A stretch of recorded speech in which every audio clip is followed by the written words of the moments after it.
हरसिंगा ब्लकनि आन्डाराव जारगाव कदमगुरि प्राइमारिखौ जोङो दाफुंनानै लानो हादों।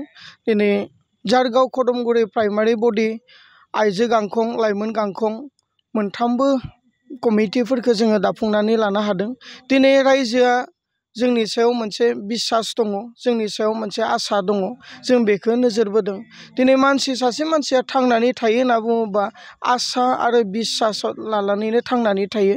थिग बेबायदिनो राजखान्थियावबो एखे, जे जाय मानसिफोरखौ, जाय रायजो राजाफ्रा जाय पार्टिखौ मोनसे आखा थायो आरो मोनसे मिजिं थायो, फोथायनो हायो, बे पार्टिखौनो सापर्ट खालामो। दिनै रायजो राजाजों जोङो फोथायजादों आरो जोंनि सायाव मोनसे सिमां दङ आरो बे सिमांखौ रायजो राजानि गेजेराव मावफुंनो जोङो थांगासिनो दङ आरो बे मावफुंनो थांनायाव मावफुंनो हागोन होननानै रायजो राजाया जोंनि सायाव मोनसे फोथायनाय दङ। बेनिखायनो दिनै लोब लोब रायजो राजाफ्रा अल्टारनेटिभ पार्टि अफ बड'लेण्डनि बेबायदि कमिटि दानायफोराव बाहागो लादों आरो फैबाय थानाय समाव बेबायदिनो लोब लोब रायजो राजानि सहायफोरखौ मोनलांगोन होननानै जोङो आखा फारिदों। नंगौ, दिनै जोंदों गोबां मेलेमजिबि सुबुंफ्रा लोगोआव दङ, गोबां आइजोफ्रा जोंदों लोगोआव दङ, गोबां लाइमोनफ्रा दिनै जोंदों लोगोआव दङ। खारन नुदों जे बिटिसि सुक्ति जानाया 22ता बोसोर जालांबाय। दिनै जोङो गोग्गो राजखान्थि मोननो हायाखै। दिनै जोङो गोग्गो राजखान्थि दानो नागिरदों, जेरावनोखि बेजों बे मुं सोलायनाय गैया, जेराव गुबुनखौ सोंखारिनाय गैया, जेराव मिसा बुंनाय गैया, बेबायदि सुस्थ' मोनसे राजखान्थिखौ जोङो जोंनि गेजेराव लाबोनो नागिरदों। बेनिखाय रायजो राजाफ्रा जोंखौ हेफाजाब मदद खालामदों। गोबां मेलेमजिबि सुबुंफोरा जोंनो सुबुरन्थाइ होदों आरो गोबां लाइमोनफ्रा जोंजों लोगोआव खामानि मावफादों। गोबां आइजोफ्रा दिनै जोंजों लोगोसे समान समान खामानि मावफालांनायखौ जोङो नुनो मोनदों। दिनै इलेक्सन फैयोब्ला राजनितिक हान्जाफ्रा आइजोफोरखौ लानानै माबायदि राजनिति गेलेयो, माबायदि बेबहार खालामो, बे 22ता बोसोराव रायजो राजाफ्रा नुबोजोब्बाय आरो दिनै बुजिबाय।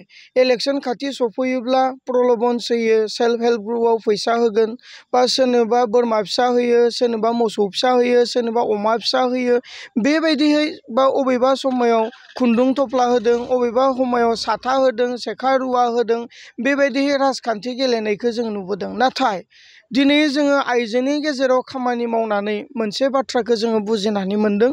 आइजोनि सबसाय दुखु गोनां समानो जाहैबाय गावनि गथ' जन्म।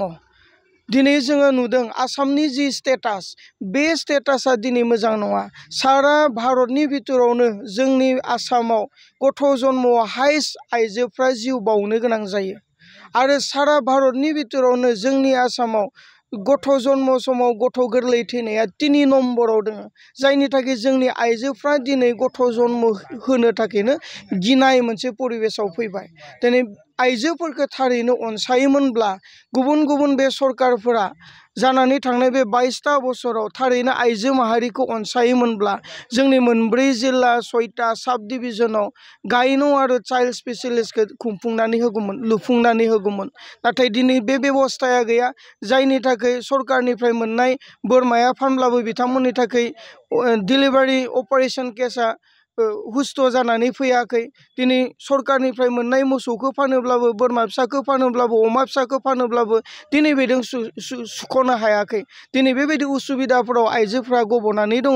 दिनै जों आइजोनि गेजेराव खामानि मावनानै गम मोनदों। बिनिखाय फैबाय थानाय समाव जोंनि अल्टारनेटिभ पार्टि अफ बड'लेण्डआ आइजो माहारिखौ अनसायनो थाखाय मोनफ्रोमबो जिल्लायाव, मोनफ्रोमबो साब डिभिजन हस्पिटालफोराव जोङो गायन' आरो चाइल्ड स्पेसियलिस्टखौ जोङो गोरा गोख्रोङै दाफुंनानै होगोन, जे जों आइजोखौ सिबिनो थाखाय।